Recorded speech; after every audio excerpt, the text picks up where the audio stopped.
পিঁপড়ায় সমস্যা করবে। এই পিঁপড়া যদি হয়ে যায় শ্যাম্পু স্প্রে করে দিবেন বা শ্যাম্পুর জল দিয়ে দিবেন গাছের গোড়ায়। যদি পিঁপড়া হয়, পিঁপড়া হইলে পরে গাছের গোড়ায় শ্যাম্পুর জল দিলে গাছের ক্ষতি হবে না, আর পিঁপড়াও মরে যাবে।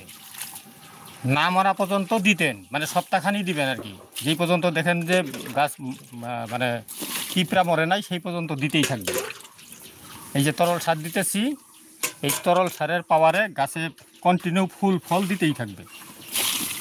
একদম সহজ পদ্ধতি, এটা কাজটা কন্টিনিউ হবে।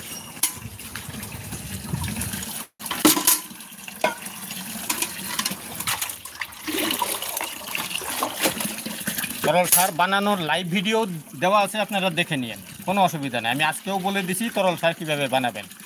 এই তরল সারটা পচতে 1 সপ্তাহ লাগে। 1 সপ্তাহ পরের থেকে আপনি কন্টিনিউ দিতে পারবেন। যখনই পাওয়ার কমে যাবে আবারও নতুন নতুন উপাদান দিয়ে দিবেন। যেদিন ব্যবহার করবেন তার আগের দিন আবারও একটু চা পাতা দিয়ে দিবেন।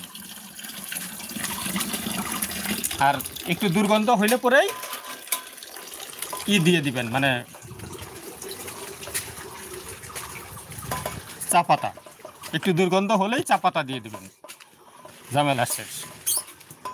এই দেখুন, প্রত্যেকটা গাছে এই তরল সার সকালে সন্ধ্যায় 2 বেলা দিলেও আর কোনো সাইড এফেক্ট নাই।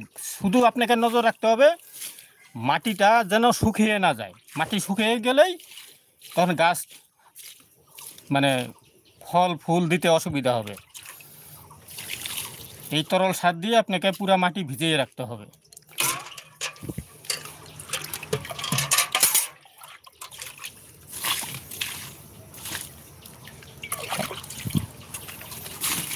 বিকালে যদি দেখি যে শুকিয়ে গেছে আবারও দেব।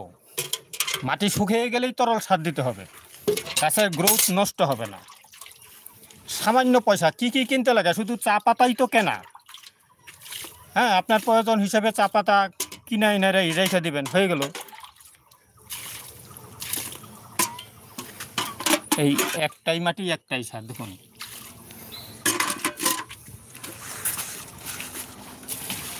এই যে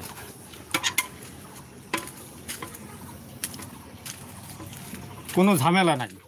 এই তরল সারের মধ্যে 15 রকমের উপাদান আছে। মানে গাছের গোড়ায় দিলে গাছের গোড়ায় 15 রকমের উপাদান পাচ্ছে কন্টিনিউ। গাছের ফল ফুল দিতে কোনো অসুবিধা হবে না। আপনাকে বিজ্ঞানটা তো বুঝতে হবে। গাছের দরকার 18 রকমের উপাদান, সেখানে 3 রকমের প্রকৃতির থেকে ফ্রিতে পায়। 3 রকমের প্রকৃতির থেকে ফ্রিতে পায়। গাছের গোড়ায় দরকার 15 রকমের উপাদান।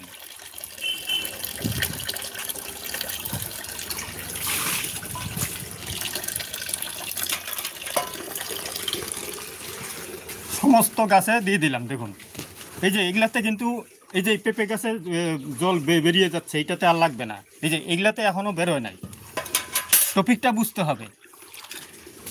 আবারও দিয়ে দিলাম। যখন দেখবো যে নিচ দিয়ে বেরিয়ে যাচ্ছে তখন আর দিব না, তখন বুঝে যাব যে পুরা মাটিটা ভিজে গেছে। তাহলে এবার আমি সারাদিন জল দিতে না পারলেও কোনো টেনশন নাই। এই টেকনিকটাই আপনাকে বুঝতে হবে। এই যে দেখুন, এইভাবে তরল সার দিবেন।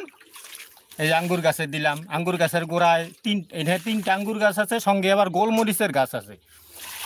দেখুন, এইখানে আছে ভেন্ডি, শসা, টমেটো, সিম এখনও কন্টিনিউ হইতেই আছে। এই দেখুন, সিম দেখাই দেই। এই যে খাবার উপযুক্ত হয়ে গেছে। মিথ্যা কথা বইলে আমি বিভ্রান্তি করি না কেউকেই। দেখুন কত সুন্দর সিম হয়ে আছে। এই যে এই বর্ষাকালেও সিম দারুণ উপকারী খাবার। এই খাদ্যই মহা ঔষধ। আমরা খাইতেছি বিষ আর যাইতেছি ডাক্তারের কাছে, ডাক্তারবাবু বাঁচান। ডাক্তারবাবু তো এইরকমই বাজারে ভেজাল জিনিসই খায়। ও কি অমৃত খায় নাকি? হ্যাঁ, টেলিস্কোপ গলায় নিয়ে বসে রয়েছে আপনাকে মুরগা বানানোর জন্য। এই চাষা চলা কথা যদি আপনি না বুঝেন তাহলে আপনি নিজের ভালো কিভাবে বুঝবেন?